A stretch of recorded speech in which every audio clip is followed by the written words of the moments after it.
Like it's surreal. Having all these people here, it's crazy. I love coming back home.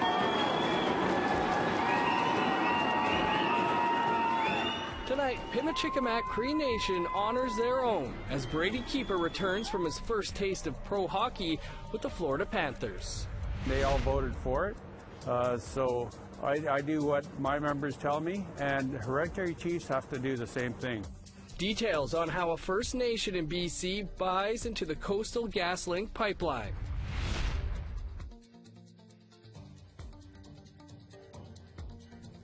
Good evening, welcome to APTN National News. I'm Dennis Ward. Entire communities in southwestern Quebec are being told to evacuate in advance of expected flooding this weekend. While Kanesatake hasn't hit that point yet, people there are bracing for the worst. Tom Fenario has the details. This was the scene in May 2017. The low-lying parts of Kanesatake Mohawk territory were among many communities of southwestern Quebec hit hard by flooding. 30 homes were affected. This house eventually had to be torn down. Now 2 years later, Kanesatake is bracing itself for a repeat. Water levels are expected to rise a lot higher than 2017. So a lot of the melt up north, all that snow hasn't come down here yet, and it's coming. The high temperatures combined with 5-6 days worth of rain, we're expecting the worst. Environment Canada says 25 to 50 millimeters of rain are expected over the next 2 days, which has Kanesatake keeping their eyes on the water levels of the Lake of Two Mountains. The water flows like this, out that way. So we're going to have to concentrate some efforts over here to block and divert the flood waters away as much as possible from the shorelines. Grand Chief Simon says council is also looking into buying pumps for any houses that might be affected. And they will ask some community members to evacuate homes if need be. One thing that is different from 2017, there will be no refusing help from the Army, irregardless if community members still harbor ill feelings towards the armed forces after the Yoka crisis. This time, we're not playing politics with the security of people, and I think we've grown a little bit more since 1990 that I think we can go over that, okay? The Army is going to be here, not as an invasion force, they're here to help. So I'm not going to refuse it this time. In 2017, Kanesatake was able to mitigate damage with round-the-clock sandbagging efforts from the community. But with what used to be known as a 100-year flood becoming a regular occurrence, Simon thinks it's unfair for it to fall on community volunteers. We might dodge the bullet, but I'll tell you something, like I said, in 2017, maybe what we should do is we should send the damn bill over to the oil and gas industry, because it's large part thanks to them that this climate is changing so badly. People living in southern Quebec flood-prone areas are being asked to keep abreast of the local news this weekend and be prepared to evacuate their home quickly if need be. Tom Fenario, APTN National News, Kanesatake, Mohawk Territory. Over the next few days, Ottawa could see flooding similar to what the region faced in May 2017, depending on the amount of rain. We've recently, over the last couple of weeks, pre-deployed sand and sandbags to 11 of the neighborhoods. The city is under a rainfall warning. Environment Canada is forecasting anywhere from 25 to 50 millimeters to fall by tomorrow night. Brentwood Park is already underwater. Flood warnings and watches have been posted for the Ottawa River from Amprire to Hawkesbury. A percentage of the Coastal GasLink pipeline in British Columbia is up for sale, and some First Nations along the route are aiming to buy it. APTN's Lori Hamlin has the details. Elected Chief Dan George of Burns Lake First Nation, one of 6 First Nations in Wet'suwet'en Territory, has been in Vancouver discussing business. The chief wants to buy into the Coastal GasLink pipeline. George signed a benefit agreement with Coastal GasLink in 2014, but he hopes to do even more for his community's future. He's working towards equity ownership of the pipeline with all other First Nations along the proposed route. Being equity owners creates a lot more wealth for us because we'll have a bigger piece of the pie, and it gets us out of poverty. We won't need any money from Ottawa anymore. We can run our own businesses by ourselves under our own conditions. So I think it's going to help a lot of First Nations get out of poverty in the north because the opportunities are few and far between. The Coastal GasLink pipeline project will run 670 kilometers from Dawson Creek, BC, to a processing plant in Kitimat on the coast. There, the natural gas will be liquefied and shipped to markets in Asia. TransCanada, the company building the pipeline, presented the First Nations the opportunity to purchase a 75% stake in the line, which will cost around $6 billion. It's going to be ongoing for a while to come because it's a huge submission and it's a lot of money that we need to raise. The chief says Jason Kenney's win as the new Premier of Alberta comes at a crucial time for Canada's oil and gas industry. Kenney's committed to getting resources to market. I think it will be a good thing for all of Canada to be on the world stage instead of just giving all our resources to the United States for half the price that everybody else is paying around the world. But the Coastal GasLink pipeline project faces opposition from Wet'suwet'en Nation's highest hereditary chiefs. Despite approval from all 20 elected band councils along the route, the traditional leaders don't want the pipeline and say they have jurisdiction, not elected leadership. Chief George isn't worried. His members want the pipeline, so he's focused on making sure the project goes through. As elected chief, I follow what my band members tell me that they want me to do. So we had a vote on the LNG and they all voted for it. So I do what my members tell me, and hereditary chiefs have to do the same thing. Lori Hamlin, APTN National News, Vancouver. The election of Jason Kenney in the United Conservative Party in Alberta is expected to be good news for the oil and gas sector in the province. And that's good news for Indigenous communities and organizations looking to benefit from those projects. Stephen Buffalo is the president of the Indian Resource Council of Canada. They represent more than 100 Indigenous communities in the resource development sector. He joins us now from Calgary. Stephen, thanks for joining us. What are your thoughts on the election of Jason Kenney and a United Conservative Party majority? You know, after he mentioned a fund there to help First Nations with economic development and be part of, as an equity owner in some of the major infrastructure projects, I think that's pretty positive.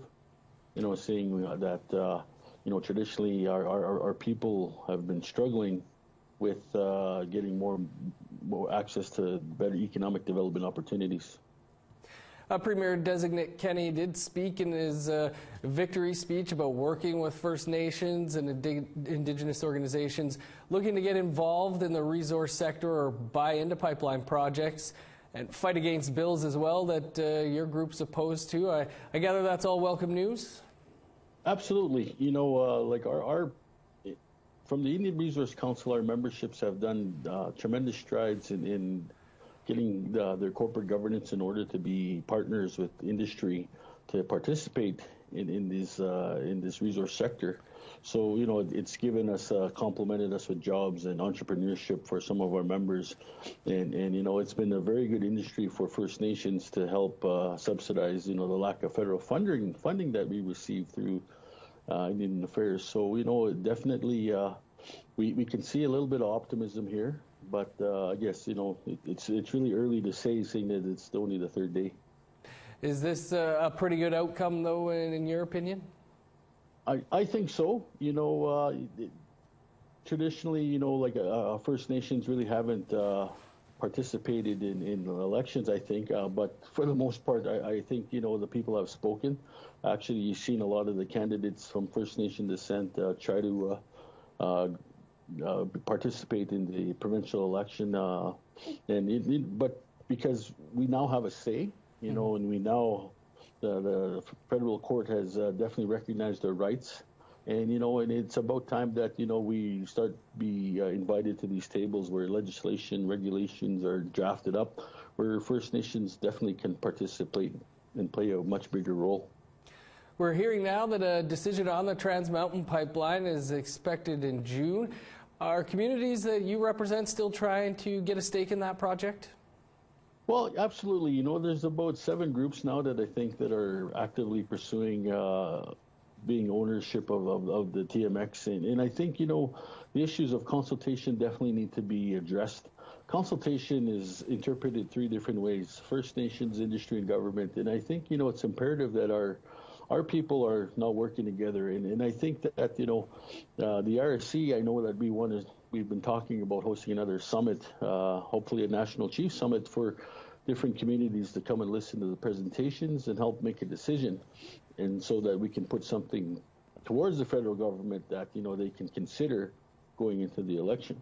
That, First Nation ownership is imperative.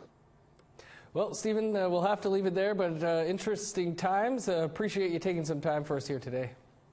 Glad to be here. Thanks for having me. We're going to continue our look at one woman's fight with cancer. That's after the break, but first a look at what's coming up after the news. I'm Todd Lamoran, and here's what's coming up on Nation to Nation. It happens nearly every year. The Cree community of Kashechewan is evacuated due to rising floodwaters. NDP MP Charlie Angus says this year is even more traumatic, and Liberal promises to move the community to higher ground have evaporated. As well, an NDP member of Ontario's provincial legislature says the Ford government should be doing more for Kashechewan instead of standing on the sidelines. And we speak to a Manitoba MLA who wants to make the jump to federal politics. That's all coming up after the national news.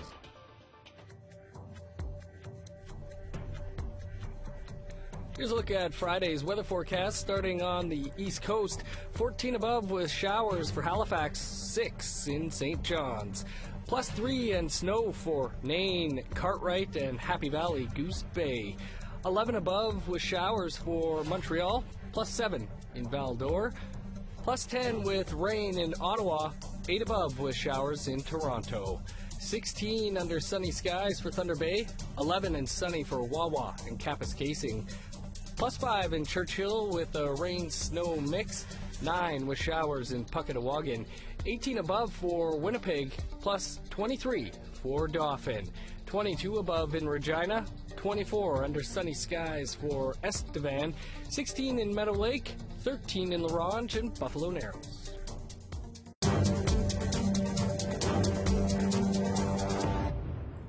Welcome back. It's a big investment for First Nation students in Thunder Bay. Millions of dollars will go towards completing the Matawa Education and Care Centre. Willow Fiddler has more. Leaders who gathered for the announcement say it's been years in the making. $16 million from Indigenous Services Canada to complete an investment designed to keep First Nation students safe in Thunder Bay. It will help bring people together, and that can only be positive, not only for the Matawa students that will go here, but for the people of Thunder Bay, the people in the neighborhood. These are kids coming here for an education to better their lives. For students from the 9 Matawa First Nations, this is home away from home. The building used to be a long-term care home before it closed its doors. In 2017, the City of Thunder Bay gifted it to Matawa First Nations. Now it's being developed into an education and care center for up to 200 students. And for many involved, like Matawa's education manager, it's personal. You know, this is not just a job for us. You know, many of the staff that are here have lived that experience of leaving the north and coming to the city basically on their own. And, you know, these students, you know, it's still happening today. You know, it happened, you know, to my parents, it happened to myself, it happened to my child, you know. In 2018, Indigenous Services invested $1.9 million to start the development of the Education and Care Centre. Recommendations from the student inquest that looked at the deaths of 7 First Nations students called for residences or living facilities for students who come to the city, often away from parents and family. This will go a long way in bridging those cultural divides in the city of Thunder Bay, and it's just one step. It's not the panacea, it's not the answer, but it's an important and a big step into bridging those divides between communities here in Thunder Bay. Grade 12 student Andy Beaver from Nibenamik says the new centre, which will accommodate 100 beds and a fully equipped gymnasium, can offer more for its students. It's completely different to get to socialize more with students and teachers, and they have culture activities here, so, and as well as after school programs, and it's a really good experience. For now, students use the centre for their studies and other programming. It helps create safe space for their safety, and as well to keep things in check, I guess, if you would say. The project is expected to be completed by the fall of 2020. Willow Fiddler, APTN National News, Thunder Bay. Great news for future students there. Yesterday we brought you a story about a young woman who was diagnosed with cancer. Rather than going for Western medicine, she decided to try and heal herself with traditional ceremonies instead. APTN's Tina House has part 2 of Maddie's journey with cancer. Madeline McCallum says dancing and performing is her passion. But because of being diagnosed with cancer, it's a life she's had to fight for. The 36-year-old went through lumpectomy surgery, and then in July of 2018, she went for a second surgery, a mastectomy. But instead of going through radiation treatments, she decided to heal herself through traditional ceremony.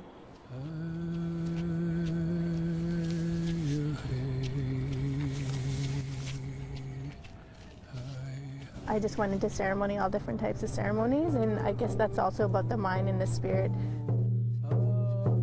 She knows that choosing traditional healing over Western medicine could be controversial, but says it was the right decision for her. I would have been in radiation right now. I probably would have been in my 3rd or 4th week, and it's 5.5 weeks, and I would have been really sick. I couldn't have done nothing. I wouldn't have been able to do anything, and I'd just be doing that 5 days a week, all day. Sarah Roth is the president and CEO of the BC Cancer Foundation. She says as long as the patient is safe, it's really up to them to choose their course of treatment. I think, like any illness, every individual feels differently and has a different approach to their illness. So BC Cancer certainly wants to make sure that they're doing everything possible to help a cancer patient.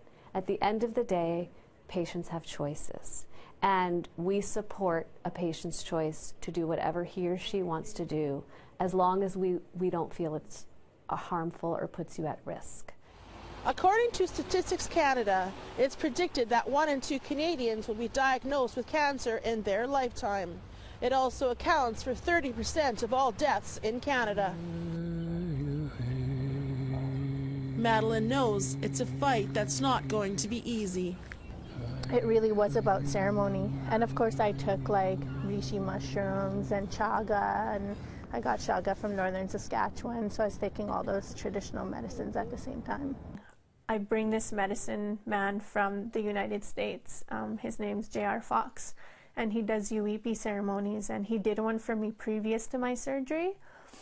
And we bring him to the community, and I invite my family and supporters, and then we all do these prayers, and we do the ceremony, and we feast. And as we did a long time ago, I'll go back to Sundance because I've been a Sundancer and I didn't finish my 4 years, so I'll have to go back and finish that. Sweat Lodge.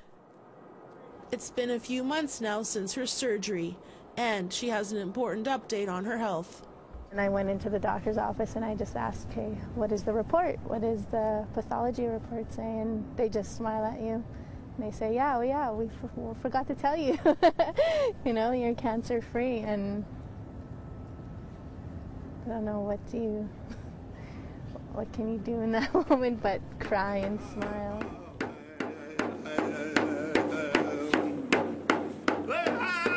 In Sundance, we have a day, I think on the 3rd day, that we do the sunrise ceremony, and the sun is what gives us life. You know, that light, and they always say when you're going through something, face the sun. By all accounts, she has beaten the odds and has now resumed her first love of dance, but never forgetting what she went through and wearing it like a proud badge of honor. Tina House, APTN National News, Vancouver. Amazing story. Our thanks to Maddie for sharing that with us. A major homecoming for a young man from a Cree nation in northern Manitoba who recently made his NHL debut. That story's coming up. Stick around.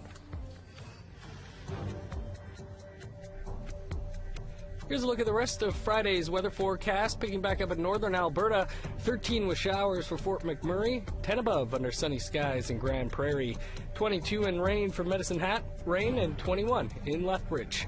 Showers and 13 for Vancouver, Victoria, and Tofino.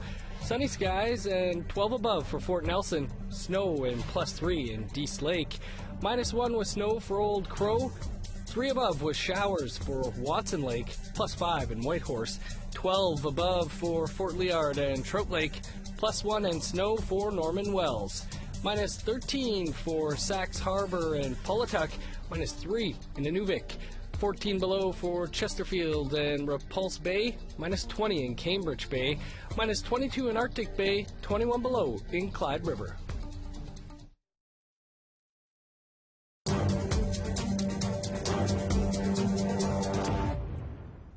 Welcome back. From playing in the Manitoba Junior Hockey League to playing in the NHL, it's fair to say that Manitoba's Brady Keeper has achieved his childhood dream. Now that the season is over, for the Florida Panthers anyway, Keeper is returning home for the summer. APTN's Ashley Branson has the story.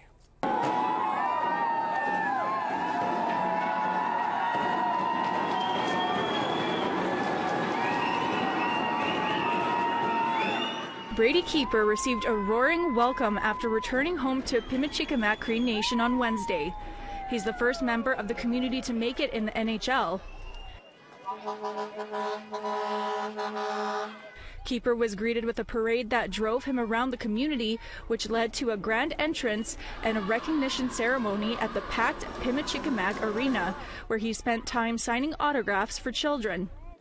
Like it's surreal having all these people here. It's crazy. I love coming back home, and like I said before, that it's unbelievable, and it's good to be home. The defense player signed a 2-year entry-level contract with the Florida Panthers back in early March, following his sophomore season with the University of Maine Black Bears. Keeper made his hockey debut a few weeks later, facing the Ottawa Senators. He had several family and friends in the crowd cheering him on. The 22-year-old was named third start in his first game and took the face-off. Joseph Blacksmith says he coached Brady in a minor hockey league for about 2 years. He's inspiring a lot of kids, not just here, but a lot of First Nations kids all over. Keeper says he'll always be proud of where he grew up, and it doesn't matter where you're from. If you have a dream, follow it, just like he did. It just shows that put in hard work and dedication that you can do anything you want. Ashley Branson, APTN, National News, Pimicikamak Cree Nation. What an inspiration and a great day for the community, and a good time to say go Leafs, go Jets, and go Flames. That's your APTN National News for this Thursday. For more, visit our website, aptnnews.ca, and stay up to date with the latest headlines with the APTN News app. Nation to Nation with Todd Lamarand is up next. I'm Dennis Ward. Have a great night.